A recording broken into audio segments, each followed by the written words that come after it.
Assalamualaikum warahmatullahi wabarakatuh, Sobat Kembar Sunyi dimanapun teman-teman berada. Kali ini masih bersama saya Idris Firmansyah dalam segmen berbincang dengan narasumber.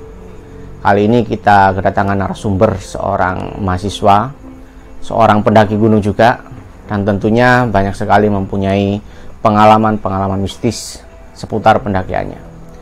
Dia adalah Mas Fahri Yusuf.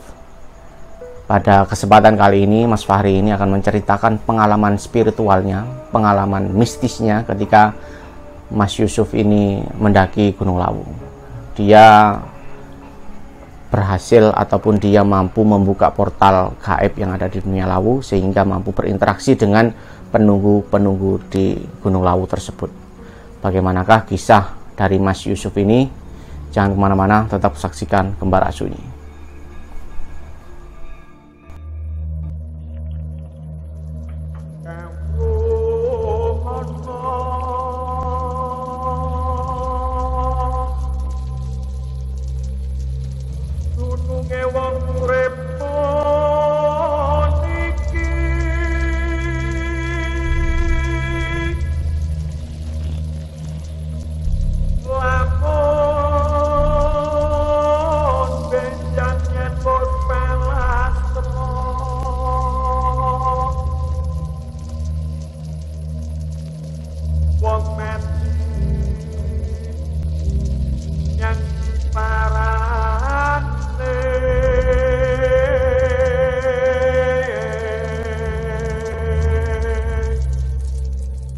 Assalamualaikum Mas Fahri. Ya, waalaikumsalam Mas.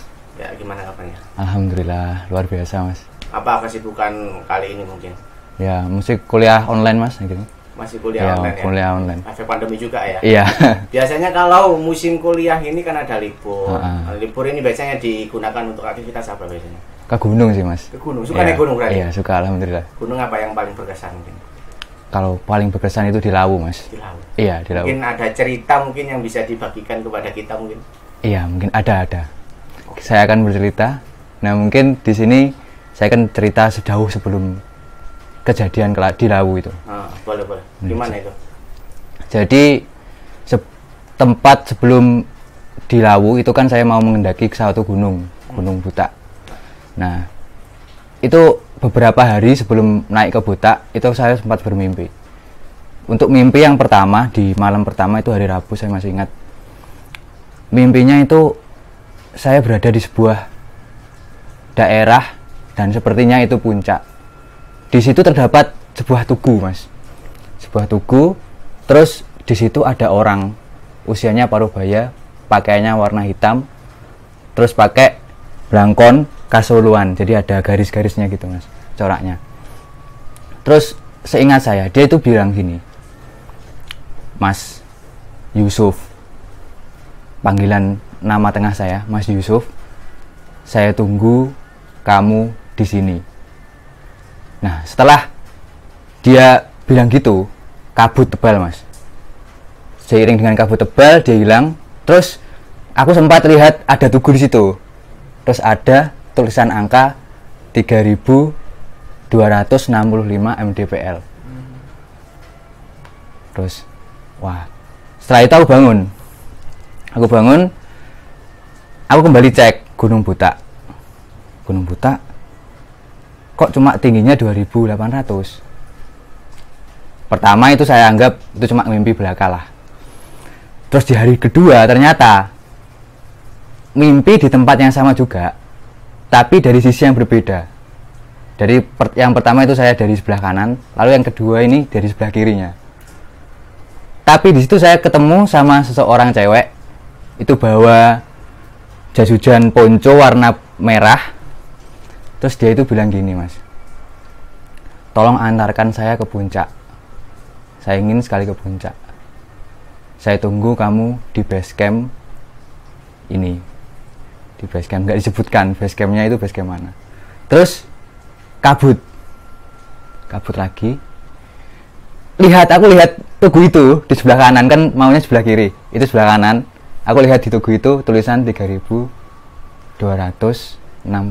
mdpl. Terus kabut hilang, aku bangun. Sejak itu aku mikir, wah ini kayak saya dipanggil.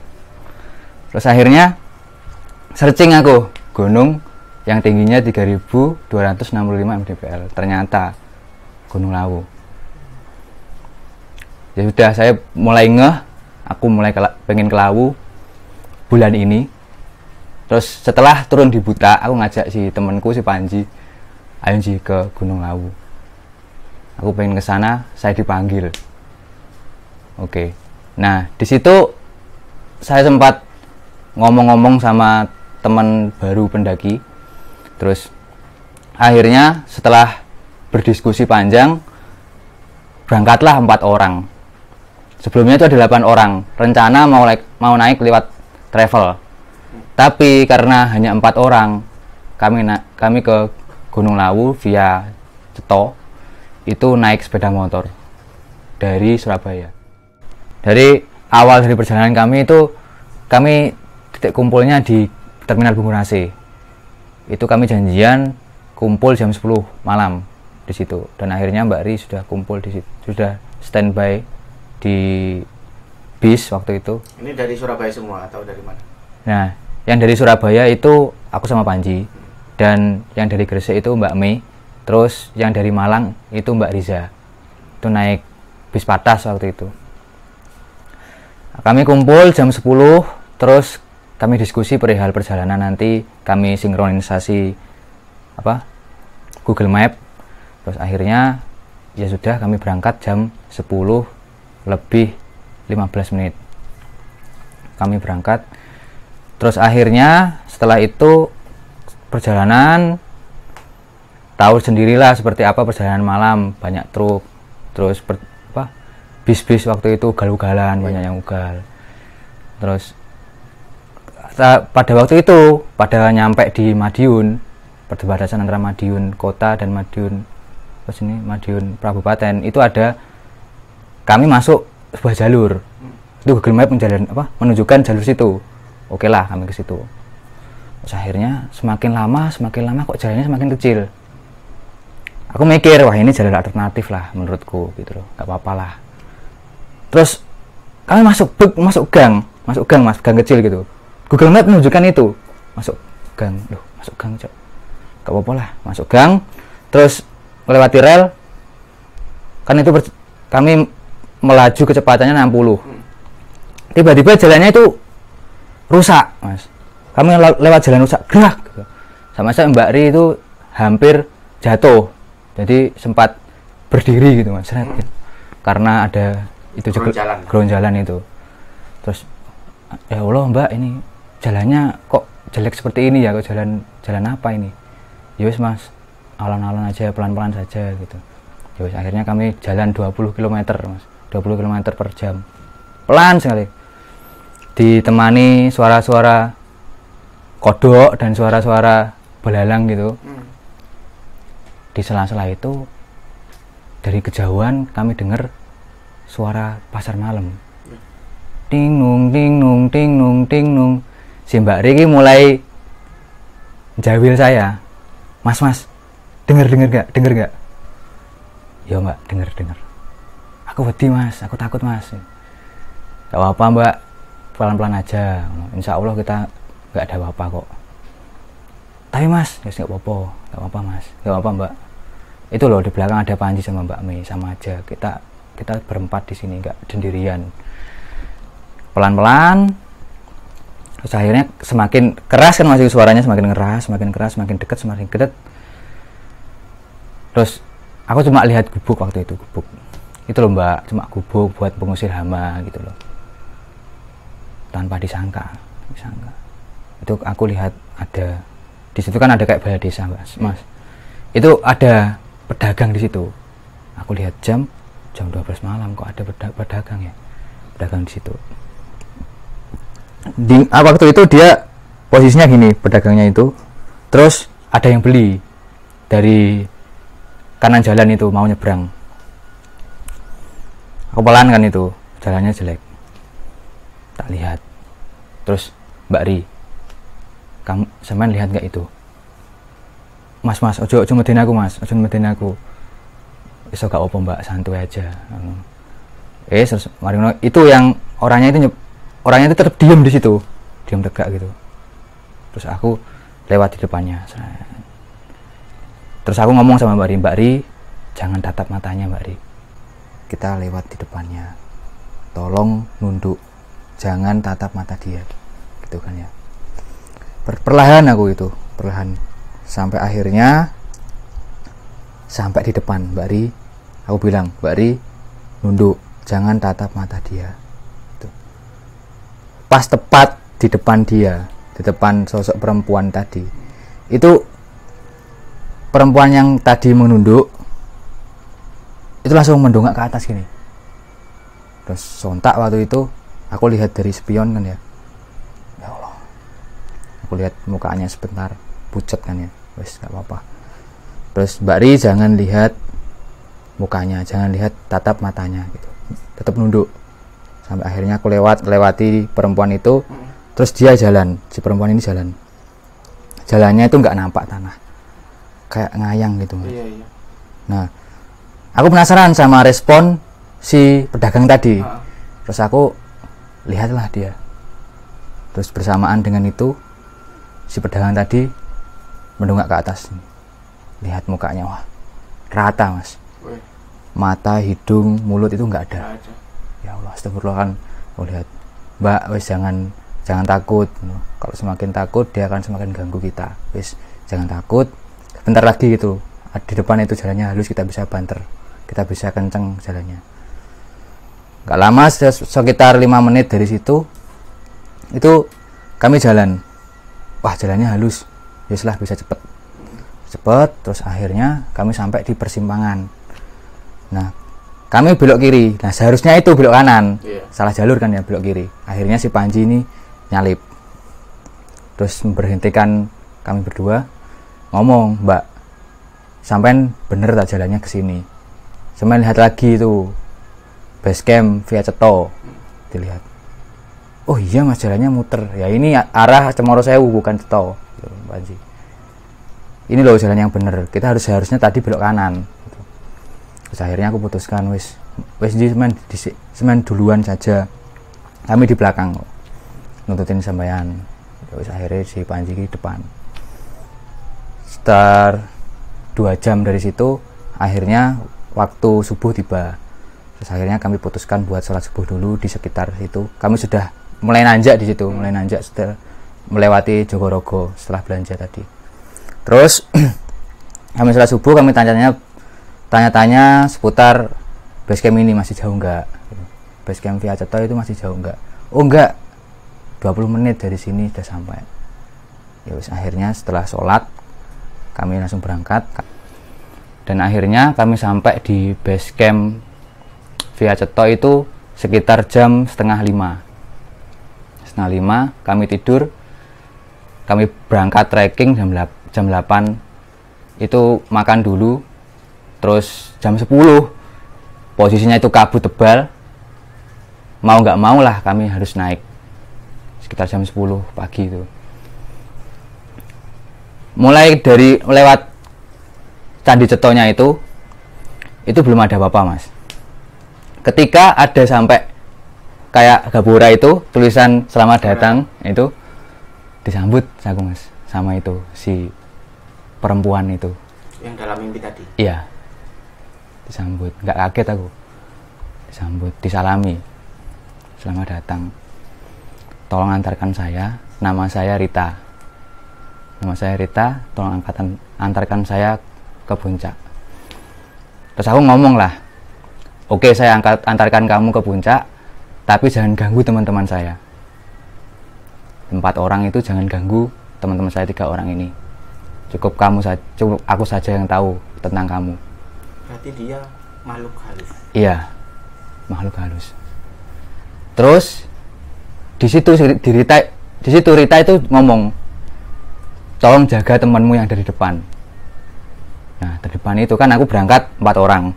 Aku di belakang sendiri, terus depan saya ada Mbak Meta, terus di depan lagi ada si Mbak Riza, terus di depan sendiri ada Panji. Di depan saya itu Mbak Meta itu, aku tanya sama si Rita ini, ada apa sama dia? nanti seiring perjalanan kamu akan tahu apa yang akan terjadi. Nah, pas waktu berangkat itu kami bareng sama orang-orang ibadah di sana.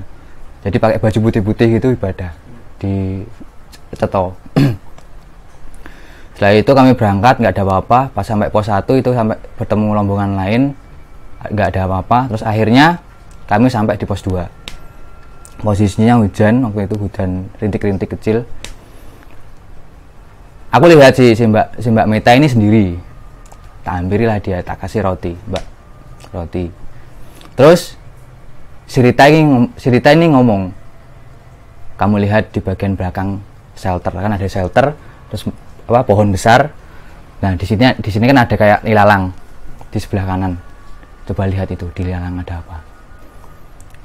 Aku lihat ada kayak orang besar berbulu, matanya merah, ada taringnya gini. Terus dia ngomong sama si Rita ini, saya kesini akan ganggu seseorang karena dia telah meludahi anak saya. Anak jinnya itu? Iya, anak si manusia, sini jin tadi. Terus akhirnya si Rita ini ngomong sama rombonganku, nggak ada yang meludah kan? Nggak ada, ya sudah aman.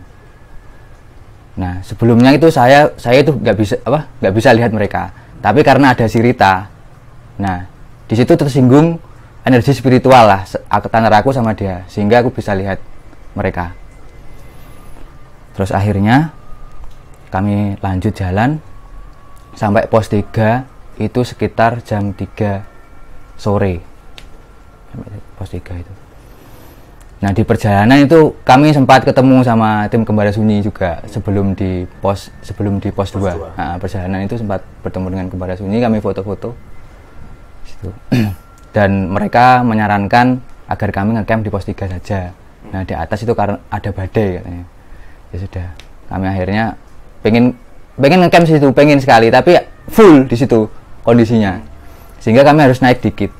Nah, pas posisi naik, entah kenapa teman-teman 4 orang ini ngantuk semua. Habis dari pos 3 ya? Iya, habis pos 3 masak-masak, minum teh, ngantuk di atas itu. Sudah perjalanan dikit lagi ada kayak hamparan kayak dikit gitu. Sudah ngantuk. Terus akhirnya aku ngomong sama si Rita. Kenapa sih kamu kok ganggu kami? Kok kamu ingin sekali aku antarkan ke puncak? Ya kamu nanti tahulah jawabannya seperti apa. Tinggal saja kamu lihat kondisinya seperti apa. Kamu sedang ngantuk ya? Gitu dia bilang gitu. Iya. Ya sudah, aku ke atas dulu, lihat di atas ada kayak nggon ngecamp apa enggak. Ya udah, si Rita ini jalan ke atas akhirnya. Aku sama 4 temanku ini tidur 5 menit. Sudah lebih dari 5 menit akhirnya ada rombongan dari Jakarta kalau nggak salah itu naik. Terus menggugah membangunkan kami. Bangun, jangan tidur di trekking, berbahaya. Ya sudah, kami akhirnya bangun, terus mendahulukan yang rombongan dari Jakarta tadi, sempat sapa-sapa, sempat berbicara, ngobrol-ngobrol. Akhirnya cerita ini turun, berikan info. Di atas sedikit sekitar 10 menit perjalanan nanti ada tempat buat ngecamp. Enak, nggak ada air di situ. Jadi nggak nampon air gitu loh, Mas. Oh, iya. Nah, akhirnya setelah 10 menit perjalanan, akhirnya kami menemukan tempat itu, dan itu sampai situ itu 3:30 kalau nggak salah. Sampai situ bangun tempat ngecamp, dan itu mulai hujan. Oke lah buat camp di situ. Singkat cerita, karena kami kelelahan, akhirnya kami ketiduran. Aku ketiduran sampai waktu Isya itu. Akhirnya kami buat masak-masak dulu, setelah masak-masak istirahat. Nah, waktu istirahat, saya itu ngerasa di sebelah, kan waktu itu aku di teras paling belakang. Tidur di paling belakang, terus di sini ada teras buat tas carrier. Nah, di belakangnya itu ada pohon, terus semak. Nah dari situ aku ngerasa ada yang jalan, Mas. Sosok bapak-bapak tadi, bapak-bapak usia 50-an pakai blangkon khas Solo sama baju warna hitam. Yang dimimpinya Mas tadi? Iya. Dia menyapa saya. Selamat datang Mas Yusuf. Kamu sudah sampai di arena kami. Terus akhirnya kami ngomong-ngomong apa yang akan terjadi. Dia nggak berani memberikan clue. Terus akhirnya dia memberikan sebuah instruksi. Kalau apapun yang terjadi setelah ini, sampean jangan ikut campur. Karena ini urusan besar. Semakin penasaran lah saya, Mas ya. Urusan besar ini seperti apa. Pertama saya berangkat itu nggak ada apa-apa. Saya cuma mimpi saja. Berbekal mimpi saja. Mimpi panggilan tadi. Saya nggak ada niatan apapun. Nggak ada niatan cari keris atau apapun. Nggak ada. Kami nggak cari masalah di Gunung Lawu lah intinya. Oke lah, setelah itu aku coba untuk merebahkan diri. Nah, di saat itu ada tangan, Mas. Tangan gini. Dari arah luar tenda. Jadi tangannya itu tembus. Masuk ke tenda? Iya. Terus kan posisiku tidur gini. Posisinya aku, Mbak Meta, terus Mbak Ri, Panji. Panji, Mbak Ri. Nah, tangannya ini di kakinya Mbak Meta, mau ngambil dia gitu loh. Terus akhirnya aku sontak bangun, duduk, menyerahkan diriku ini, Mas. Terus aku terpejam, terus mulai membuka mata, itu sudah dikelilingi kayak prajurit, Mas. Sudah di alam beda? Beda alam. Dikelilingi kayak prajurit, terus di tengah-tengah itu kayak ada kereta kuda. Terus orang yang di atas kereta kuda itu bilang sama si orang yang menculik aku itu, kenapa yang kamu bawa dia? Bukan si Setianing. Bingung lah aku, Setianing siapa? Gitu loh. Setianing itu siapa? Terus aku ngomong, Setianing itu siapa? Orang yang ada di sebelahmu. Si Prabu itu bilang, orang yang ada di sebelahmu. Kenapa kamu yang ikut? Karena aku merasa ada ancaman di sini. Itu sudah posisi kaki sudah getar, Mas. Sudah bener-bener itu rasanya dikeliling prajurit banyak gitu loh. Terus si Prabu ini di tengah. Si orang yang bawa kereta kuda tadi di tengah posisinya. Aku ditanyain, diinterogasi. Terus ya sudah. Kalau kamu ingin mempertaruhkan nyawamu buat si temenmu. Intinya seperti itu. Terus akhirnya saya dibawa di sebuah sabana. Dibawa di sebuah sabana, terus di situ saya disuruh membasuh muka, seluruh badan di sebuah telaga. Basuhlah badanmu di sini untuk menghilangkan semua penatmu yang ada di perjalanan tadi. Buang di sini, setelah itu kamu akan tahu apa yang akan terjadi. Sudah si Prabu itu bilang gitu. Akhirnya aku bersih-bersih. Setelah bersih-bersih, aku mulai jalan di sabana itu. Terus aku akhirnya ketemu sama sesosok pemuda. Tinggi besar, kulitnya kuning gitu.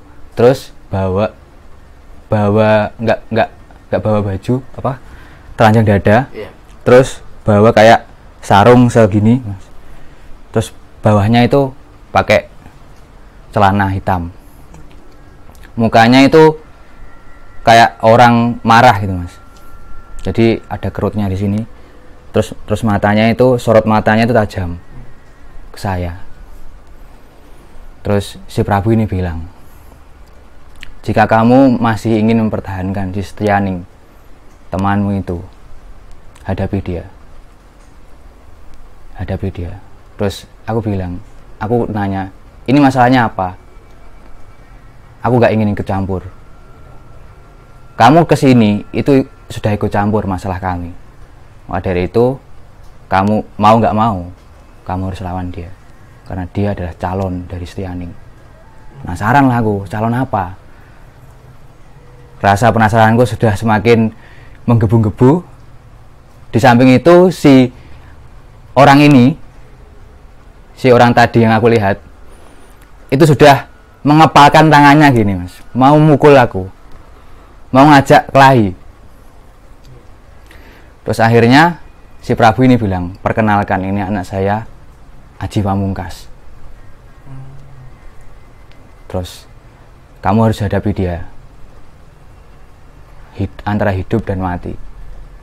Yes, akhirnya di situ kan saya sebelumnya itu pernah belajar ilmu tenaga dalam satu. Terus yang kedua, poin kedua itu saya pernah belajar ilmu ruqyah yang syariah itu. Oke lah, mentalku mulai berani lah saat itu, tak hadapi lah dia. Singkat cerita, aku semakin kewalahan karena bertarung di alam jin itu seperti melawan hiu di laut lah, ibaratnya seperti itu. Semakin kewalahan, terus akhirnya aku mulailah pakai salah satu ilmuku itu. Jadi sambil bertarung ya, tonjok-tonjokan, itu aku dalam hatiku baca-baca doa. Baca-baca doa, terus akhirnya dia juga mulai kewalahan ya dengan saya. Terus dia itu mulai menunjukkan sosok aslinya dari dia. Apa? Jadi saat itu ada awan hitam masuk ke dalam tubuh dia. Terus dia itu berubah kayak menjadi seorang buto gede, besar gitu. Terus matanya merah. Terus dia punya tanduk ya di sini. Tanduk di sini melengkung. Terus giginya itu tajam di sini.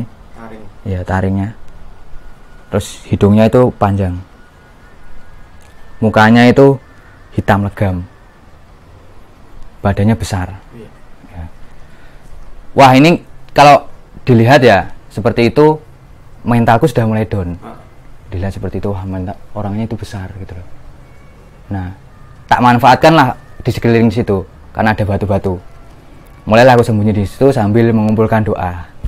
Karena sebuah doa itu proses, jadi ada prosesnya buat mewujudkan itu. Terus akhirnya aku sudah benar-benar kewalahan. Aku pasrah lah, ya Allah, kalau aku memang mati di sini, aku rela. Terus akhirnya di situ aku sudah terkapar kan mas, sudah mulai pasrah. Datanglah si orang ini tadi, orang berbelangkon terus baju hitam tadi datang, menjabat tanganku, bangun, saya bantu kamu harus kembali ke tempatmu, kamu harus tahu siapa dirimu sebenarnya. Setelah itu kembalilah lawan dia. Aku nggak bisa nahan dia lama, jadi cepatlah kembali sebelum semuanya berakhir.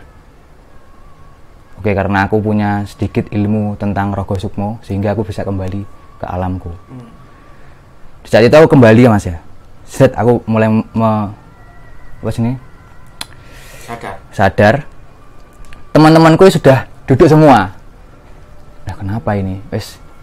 Karena aku nggak punya waktu untuk tanya-tanya dan juga nggak punya waktu untuk ditanyai.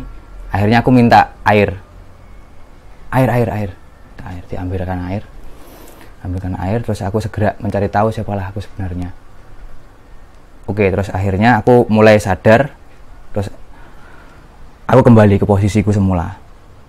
Aku mulai Rogo Sukmo lagi mas, kembali ke tempat itu.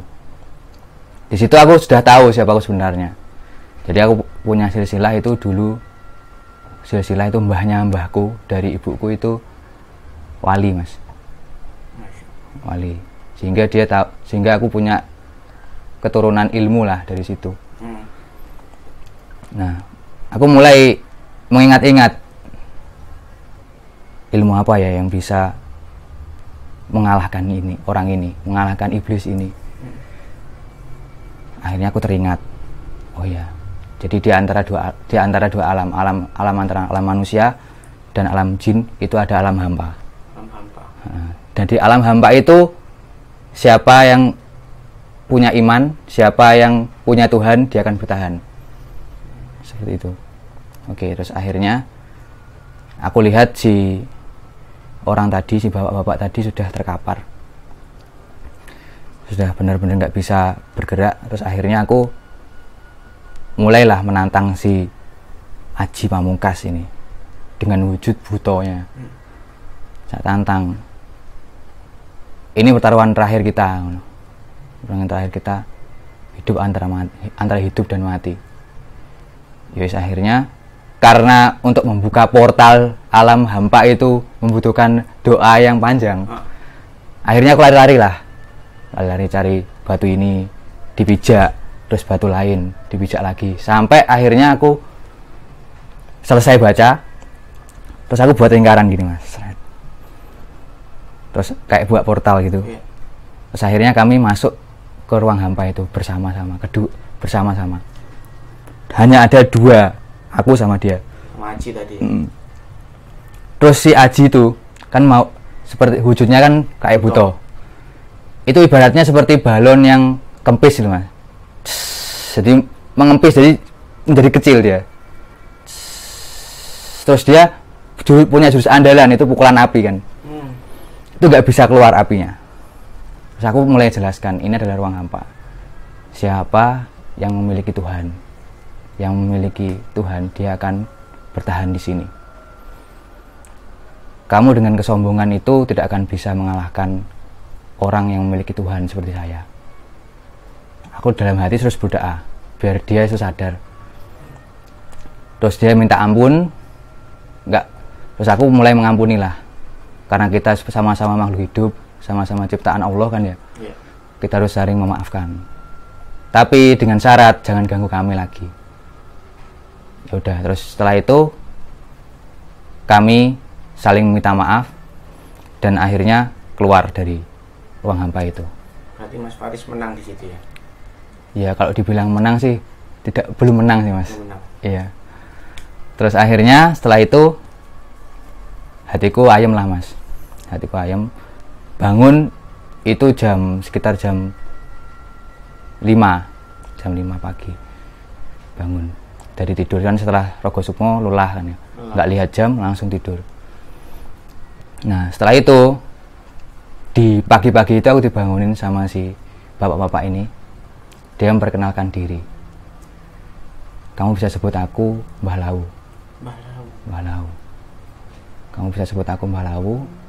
Dan kamu dan orang yang selalu mengikuti kamu atau perempuan itu Rita. Dia meminta kamu ke puncak, meminta kamu mengantarkannya di puncak kan? Iya, benar. Antarkan dia ke puncak, maka dia akan memberitahu semuanya, segalanya tentang dia ke kamu. Ya sudah, terus akhirnya setelah makan-makan, setelah bersenda gurau, menenangkan hati setelah mengalami ketegangan tadi malam. Terus akhirnya kami berangkat submit attack itu jam 9 pagi. Dari yang ngecamp di atasnya pas tadi. 9 pagi. Naik 9 pagi, saling menyapa sama pendaki, saling kenalan. Terus akhirnya kami sampai di Boyem itu sekitar jam 1. Ya, jam 1 siang. Setelah itu kami makan pecelnya khas Boyem. Terus setelah itu kami naik ke puncak. Nah, di situ posisinya si Mbak Riza ini sudah nggak kuat. Aku sudah nggak kuat, Mas. Aku mending di sini aja. Dibandingkan di atas nanti aku hipo, mending aku di sini sama Mbak Uyem. Banyak temennya kok. Ya sudah. Karena di situ selama perjalanan tuh kami kehujanan kan, Mas. Jadi baju kami itu, jajan kami itu ngerembes. Jadi baju kami teles, Mas. Basah kuyup. Terus ya sudah. Akhirnya yang ke puncak itu aku, Panji sama Mbak Mi. 3 orang. Nah, aku nggak lihat cerita waktu itu. Nah, perjalanan ke Mbok Yem itu nggak semudah itu, Mas. Jadi kan sebelum ke Mbok Yem itu ada pasar setan, pasar Dieng. Nah, ketika kami pertama langsung ke pasar Dieng itu, si Mbak Mita itu langsung fokus ke tumpukan batu di situ. Terus aku ngomong, Mbak, sudah Mbak, jangan terlalu fokus. Oh iya Ri, aku mau cerita. Cerita apa Mbak Mi? Aku tuh kemarin sebelum ke Lawu itu sempat mimpi, semain mimpi Mbak, kaget lah aku. Terus ya apa Mbak mimpi nih? Jadi waktu itu pas beberapa hari sebelum pemberangkatan aku tuh mimpi. Jadi posisinya itu aku ada di tempat ini,